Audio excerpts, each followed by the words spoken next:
Retour sur le plateau de Direct Investisseur où nous retrouvons en duplex Éric Seban, trader et coach chez Perceval Finance. Bonjour Éric. Bonjour Anna. Alors avec vous ce matin on fait un point sur le CAC 40 qui reprend un peu des couleurs lors des dernières séances. Est-ce que c'est un rebond fragile ou est-ce qu'on a une tendance haussière qui se dessine à l'horizon? J'aimerais bien pouvoir vous répondre. Ça faciliterait mes journées. Non, alors bon, effectivement, le rebond, il est assez flagrant. 8 séances de hausse depuis le point bas de, on était quoi, le 7 septembre. Et puis bon, il est bien parti pour en afficher une 9e. Alors le marché, oui, il est bien orienté. Pour l'instant, je dirais qu'on est encore dans un rebond technique, même si ça commence à durer. On est peut-être aussi dans le début d'une nouvelle phase. C'est très compliqué à analyser parce qu'en définitive, vous avez assez peu d'intervenants sur le marché. On ne peut pas considérer, si vous voulez, que les achats qui se produisent actuellement sont des achats de conviction, des achats de gérants. Ils sont toujours absents du marché. On a des marchés qui sont vraiment livrés à la spéculation et aux algos. Ça va dans tous les sens en intraday, ça va très vite. Mais ce que l'on voit tout de même, c'est un marché systématiquement tiré à chaque repli.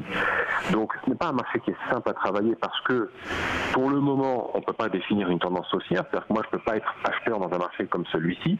Je n'ai pas encore la rupture du niveau de chartiste qui est au-dessus de 5430 qui me donnerait l'indication que le marché est dans autre chose qu'un rebond technique.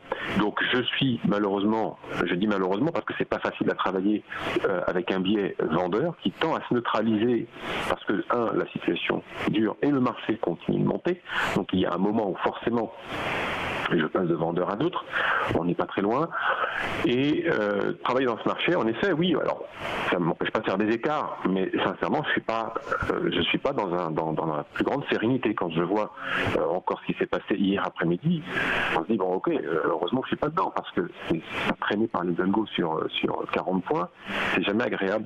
Donc c'est un marché difficile à travailler, comme je vous l'ai dit, et qui, malheureusement, me laisse penser que ça va durer. Parce que, comme je vous l'ai dit, vous le voyez bien, il n'y a aucune visibilité.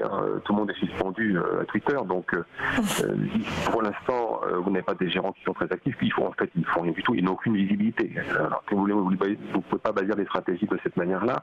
Je vois que la volatilité sur octobre ne bouge pas. Donc, il n'y a strictement aucune inquiétude. Et en définitive, c'est normal, puisque comme je vous l'ai dit des semaines, tout le monde est déjà protégé depuis bien longtemps. Donc, je suis protégé. Je ne vois rien à l'horizon, je ne sais rien.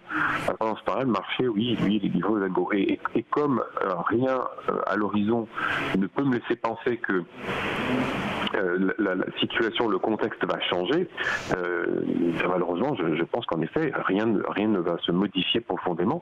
Alors, est-ce qu'on va prendre du directionnel? Oui, mais le problème, c'est que sur quoi sera construit la hausse? Si on prend du directionnel haussier, très bien, mais il va falloir que je comprenne qui paye. Parce que sinon, je ne vais pas être plus serein que ça. Donc, je prends acte de la chose, j'essaye de travailler au mieux, j'y arrive, mais c'est pas le plus agréable. Et je prends aussi en considération le fait que ça peut durer, donc je fais ce que n'importe quel trader doit faire, à savoir s'adapter au marché. Ce ne sera jamais l'inverse qui va se produire. Donc je continue mon trading en vendant sur des rebonds, et puis je ne m'attarde pas, je reste très mobile, j'essaie de tenir compte de ces mouvements de marché qui sont rapides, puissants. Voilà, j'essaie d'avoir aussi un petit peu de chance de temps en temps, en étant très sélectif. Ça améliore mes probabilités de réussite, mais je vous avoue qu'il faut quand même un petit peu de chance parfois pour pas être dans le mauvais train. Bon, voilà, c'est tout ce que je peux vous dire à l'instant T. Sur le CAC 40. Okay. Ouais, il n'y a pas de tendance et je pense pas qu'il y en aura de nouveau. Et même si ça continue de monter, il ne faut pas se leurrer, c'est sur du sable. Donc méfiance. Bon, est-ce que du coup, du côté de l'euro-dollar, le sol est plus solide ou on est aussi sur de la mouvance? Oui, c'est plus solide dans le sens où c'est pas plus franc du collier dans le sens où j'ai toujours pas de directionnel.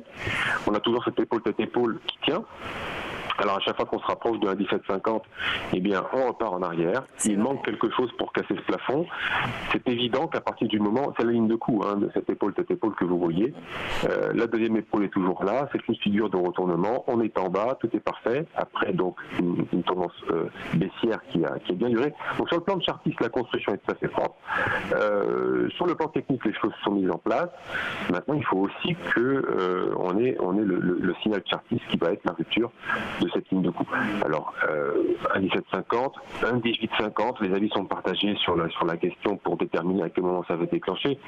Ça m'importe assez peu en définitive. Moi, je suis dedans déjà, donc je continue à observer. On peut tout à fait aussi vendre des rebonds, puisque vous voyez là, ça fonctionne. Tant que ça fonctionne, on a pu le faire, nous en tout cas ici chez Perceval. Il y a les positions que j'ai à titre personnel et puis celles que l'on peut avoir de façon plus commune avec nos clients. Toutes les ventes sur rebond ont fonctionné. On n'est pas assez souvent, mais c'est pas grave. L'essentiel, c'est de ne pas être du mauvais côté et de comprendre ce qui se passe. Donc on observe clairement que le marché, lui, cet eurodoll, lui, se renforce doucement. Il prend vraiment son temps. Il ne donne pas encore d'indication claire, mais la probabilité va dans le sens de l'attendre plutôt à partir vers le haut. Maintenant, il faut attendre que ça se déclenche. 1,1850 cassé, c'est évident que là, on a vraiment une vraie amélioration. 1,1940 cassé, ça sera une accélération supplémentaire, enfin un renforcement supplémentaire. On va déjà attendre qu'un 1,1750 soit cassé pour commencer à y voir. Car je pense que il n'y a rien dans les tuyaux pour que tout d'un coup ça se mette à accélérer. À part peut-être quelques personnes qui seraient contraintes, quelques vendeurs contraints avec des stops au-dessus d'un 1750 qui pourraient faire une accélération temporaire, je ne vois pas deviendrait relais. Donc pour l'instant, je ne m'attends pas de la rapidité et je reste tranquille en observant les choses. Voilà, je ne suis pas gêné de ce côté-là. Mais c'est vrai que les différents intervenants qu'on peut interroger sur ce plateau semblent plus optimistes sur ce marché-là, en tout cas que sur les perspectives du CAC 40. Oui, alors sur les devises, de toute façon, d'une manière générale, vous avez des situations intéressantes. Il n'y a pas que l'euro-dollar qui lui ne bouge pas beaucoup. Vous avez pas mal de paires qui ont bien bougé. À partir du moment où on sait les prendre, on peut faire de beaux écarts. Enfin, ça, c'est pas l'autre sujet. En tout cas, sur l'euro-dollar, en effet, la configuration. Alors attention, parce qu'après, tout le monde voit la même chose. Oui. Il est évident qu'il ne faut pas anticiper trop, comme ça, en disant oui, ça va y aller. Non. S'il fallait anticiper, la deuxième épaule. Maintenant, pour le moment, il faut attendre la confirmation pour pouvoir rentrer sur le marché. D'autres vont attendre que la ligne de coup soit cassée et qu'un pullback se mette en place sur cette ligne de coup pour intervenir. Là, vous allez avoir à peu près de tout. Donc la première séquence devrait être généralement, en principe, quelques stops qui sautent au-dessus et puis un pullback pour peut-être ensuite la confirmation de la figure en repartant en direction des 1,21. On va voir comment ça va se mettre en place. Il vaudrait mieux que ça se passe de façon calme, avec une construction de Chartis bien propre. Bon voilà, maintenant on va voir. Moi, c'est comme Madame Irma, je fais en fonction des événements. Merci beaucoup, Éric Seban, trader et coach chez Perceval Finance. Bonne journée.